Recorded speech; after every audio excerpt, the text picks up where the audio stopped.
আসসালামু আলাইকুম। সবাই কেমন আছে? আজকে একটা নতুন ভিডিও নিয়ে চলে আসলাম। তো এই তো ট্যাংরা মাছগুলো নিয়ে এসেছিলাম সেদিনের রান্নাটা আজকে পুরোপুরি রেসিপি ভিডিও নিয়ে আসলাম আর কি। তো আমার মাছগুলো হলুদ লবণ দিয়ে মেখে রেখেছিল, সুন্দর করে হলুদ লবণ দিয়ে মেখে নিয়ে একটু রেস্টে রেখেছিল। আর পটল আলু একটু পটল আলু সিদ্ধ করে রেখেছে। দেখুন সবুজ সবুজ হয়েছে, তাই না? কালারটা দেখতে সুন্দর লাগতেছে। ম্যাজিক চুলে কড়াই বসিয়ে দিয়ে একটু তেল দিয়ে একটু গরম হয়ে আসলে মাছগুলো একটু ভেজে নেব। এখন হালকা করে ভেজে নেব। আম্মু সুন্দর করে হালকা করে ভেজে নিচ্ছে। মাছগুলো কড়া করে ভাজলে বেশি খেতে ভালো লাগবে না, তাই তুলে নিচ্ছে। এখন সুন্দর করে তুলে নিয়ে মাছ কিন্তু খেতে বেশি ভালো লাগে না, এরকম টাটকা ফ্রেশ হলে মাছ বেশি খেতে ভালো লাগে, তাই না? তাই আম্মু এখন এই যে তুলে নিচ্ছে বাটিতে। মাছগুলো ভেজে নিয়ে হালকা ভাজা নিয়ে, তো হালকা করে ভেজে নিয়ে এইভাবে তুলে নিচ্ছে। আপনারাও চাইলে এইভাবে ভেজে নিয়ে তুলে নিয়ে তুলতে পারেন। তো এই তো পটলগুলো আলুগুলো দিয়ে দিচ্ছে সুন্দর করে। পটল এখন আলুগুলো এখন ভেজে নেবে চিকন করে। কাটা হয়েছে, আমি এত সুন্দর করে কাটতে পারে আমাকে বলে যে তুমি পারো না, তুমি একটু শিখে নিও, দেখে ভালো করে শিখে নিয়ে করিও পরে। তো এই যে মাঝখানে আবার কারেন্ট চলে যাচ্ছে, আবার গ্যাসের চুলায় দিতে হচ্ছে। এমন বিরক্ত হচ্ছে কয়েকদিন থেকে বলার বাহিরে। এই তো আবার পটল আলুগুলো দিয়ে দিয়ে আম্মু সুন্দর করে ভেজে নিচ্ছে। আচ্ছা, এরকম করে কেউ কখনো খেয়েছেন?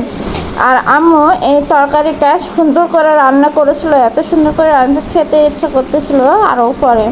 তো পটল আলুগুলো এখন বাটিতে তুলে নেবে। আর কড়াইয়ে আর একটু তেল দিয়ে, সামান্য তেল দিয়ে, সম্পূর্ণ তেল দিয়ে এটা ভাজা হয়েছে। আর এটা সামান্য একটু তেল দিচ্ছে, জিরা এলাচ তেজপাতা এগুলো দিয়ে একটু গরম তেলে আর কি ফোড়ন দিচ্ছে। এখন ফোড়ন দিয়ে তরকারিটা রান্না করবে। এই যে পেঁয়াজ দিচ্ছে, পেঁয়াজ অল্প পরিমাণে দিচ্ছে, পেঁয়াজ দিয়ে একটু ভেজে ভেজে নেবে। এরকম করে এখন ভেজে নিয়ে সম্পূর্ণ এখন মশলা দিবে। শুকনো মরিচ বাটা মশলা দিয়ে দিচ্ছে। দেখুন অনেক সুন্দর হয়েছে। আর দিতেই যেন একটু হয়ে গেল, ধোয়া উঠে গেল, কেমন করে যেন রেস্টুরেন্টের মতো আর কি রান্না করলে দেখতে কেমন ভালো লাগে, এরকম করে রান্না করতেছে আম্মু। আর আমাকে ভয়েস দিতে আসলে অনেক কষ্ট হয়, হাঁপিয়ে যায় একটু, তারপরেও ভয়েস দেওয়ার চেষ্টা করি আপনাদের জন্য শুধুমাত্র। তো এই তো এখন পরিমাণ মতো হলুদ লবণ সব কিছুই দিবে। পরিমাণ মতো হলুদ লবণ দিয়ে আর একটু কষিয়ে নেবে। আচ্ছা, মাছ রান্না করতে কোনো ঝামেলা হয় না, তাই না? এই যে কাঁচামরিচ আর এরকম করে গরমের দিনে খাওয়া কিন্তু খুবই খুবই খুবই উপকারী। পটল আলু দিয়ে ঝোল করে সুন্দর করে। আবার কারেন্ট চলে আসছে যখন, আবার আম্মু এখানে দিয়ে দিল। খুব বিরক্তকর কাজ, বলুন দেখি। তারপরে সরিষা পোস্তদানা বাটা একটু দিয়ে দিল, ওগুলো পানি দিয়ে গুলিয়ে রেখেছিল সুন্দর করে। আর ওগুলো দিয়ে খেতে এতই মজা লাগে বলার বাহিরে। তো এই তো দেখুন ঝোলটা ঘনত্ব হয়ে এসেছে সুন্দর।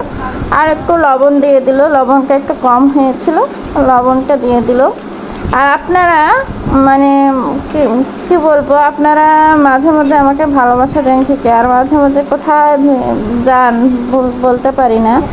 তো এই তো ধনিয়া গুঁড়ো দিয়ে দিল আম্মু সুন্দর করে। ধনিয়া গুঁড়ো দিয়ে আর একটু নেড়ে নিচ্ছে। হ্যাঁ, তরকারিটা কিন্তু অনেক মজার বন্ধুরা, আপনারা চাইলে এভাবে রান্না করতে পারেন। আর আমি আশা করি যে আপনারা প্লিজ ভালো করে দেখে লাইক কমেন্ট শেয়ার করবেন। এই যে মাছগুলো দিয়ে দিল, এখন মাছগুলো দিয়ে আর একটু নেড়ে চেড়ে নেবে। পটল আর আলু ট্যাংরা মাছ দিয়ে এরকম করে একবার বাসায় রান্না করে খাবেন, আসলে অনেক মজার হয়েছিল। এই তো প্রায় হয়ে গেছে আমাদের তরকারিটা, রান্নাটা। আম্মু এরকম রান্না করতে ভালোবাসে, এরকম করে রান্না করে খাওয়াতে খুব ভালোবাসে। আব্বু খুব ভালোবাসে। আব্বু বলেছিল যে সরিষা পোস্ত বাটা দিয়ে রান্না করো, যে কেমন লাগে খেয়ে দেখবো। তো আম্মু বললো আচ্ছা ঠিক আছে, রান্না করা যাবে, সমস্যা নেই। তো এই তো আমাদের রান্না অলমোস্ট ডান। দেখুন অনেক সুন্দর হয়েছে, মাশাআল্লাহ বলতে ভুলবেন না। আসলে কালারটা কিন্তু দুর্দান্ত এসেছে, কালারটা খুবই সুন্দর এসেছে, একদম লাল লাল ঝাল ঝাল। একদম হোটেলের মতো বড় বড় হোটেলে যেরকম আপনারা খেতে যান সেরকম করে হয়েছে। এই যে আমাদের তরকারিটা প্রায় হয়ে গিয়েছে। আর প্লিজ কমেন্ট করবেন, বেশি বেশি করে আমার জন্য একটু দোয়া করবেন, সুস্থ থাকবেন। আর গরমের দিনে তো বেশি বেশি করে পানি খাবেন আর কাবের পানি খাবেন।